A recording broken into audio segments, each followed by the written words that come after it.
Jules 2023. This is a science fiction comedy drama. I really love this. It was another unexpected film that I really appreciated. It's probably my favourite type of sci-fi film because it's got a lot of human element. It addresses a lot of aspects of our lives as human beings, but in a situation that is partially fabricated and unrealistic, as in sci-fi. In this case, Jules is an alien from outer space, another planet, who crash lands in the garden of Milton, an old age pensioner, played by Ben Kingsley. I didn't realise that until I just looked him up just now. This film, it starts off with Milt, as he's known, in Boonton, a small town in western Pennsylvania, close to the Ohio border, not somewhat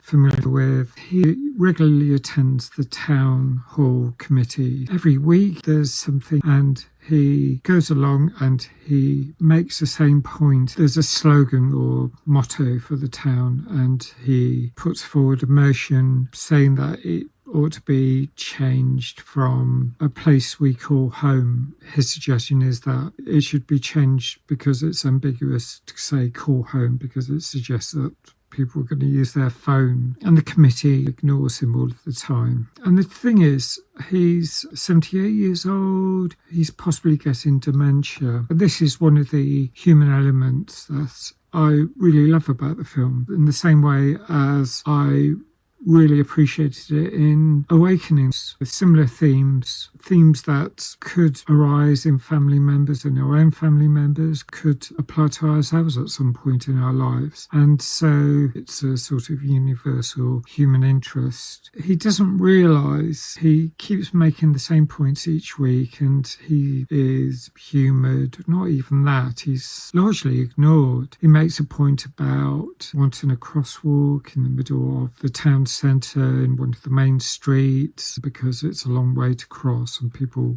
will jaywalk and there's a risk of getting killed crossing the road. I've been involved at times with Islington's town hall, going to committees. I'm familiar with that situation. We used to go along to environmental committees. Some points get taken on board and some don't. In this case, it seems like the committee aren't that interested in what he says. And then one night he hears a big crash outside in his garden. It's a spaceship crash landing and destroying his azaleas. That's not something that tends to occur in real life. He brings it up at the town hall, at the committee, and this causes some disgruntlement amongst other people in his age group because they think he's making things up and it's going to get them all a bad reputation. And the committee ignore his suggestions as usual anyway. But one of the other older people, Joyce, played by Jane Curtin. Now, Joyce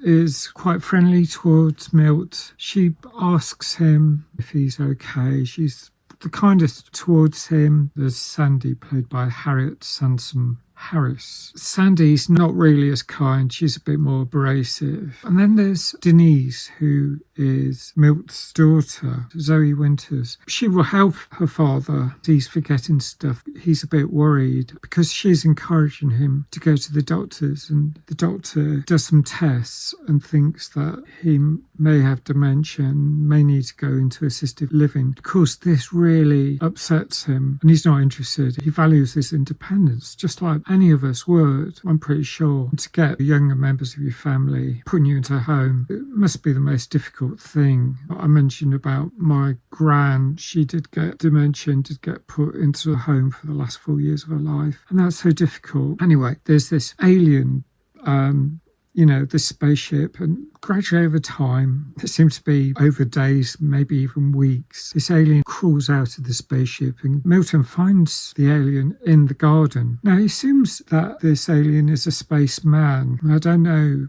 if they have gender in space. When Joyce calls round and she notices this alien that Milt is looking after in his house. I love the humour in this film, but she's absolutely shocked. Once she gets used to the alien, she wants to give him a name and she calls him Jules. And I was thinking I'd call the alien them because I don't know. The alien doesn't seem to have a gender as far as I can see. And also, when Sandy finds out, she wants to give the alien a different name, Gary, or maybe Naomi. So there is some uncertainty over the gender of the space alien. Really modern themes that come up in the film. Most characters are cis and heterosexual, as is usually the case in most films. But one of the characters talks about her daughter who is living with another woman and says that they're lesbians. She's talking to the alien and asks, does this happen on your planet? It's almost like the cis and het approach to queer matters, LGBTQ matters in modern life. Not the nasty type, but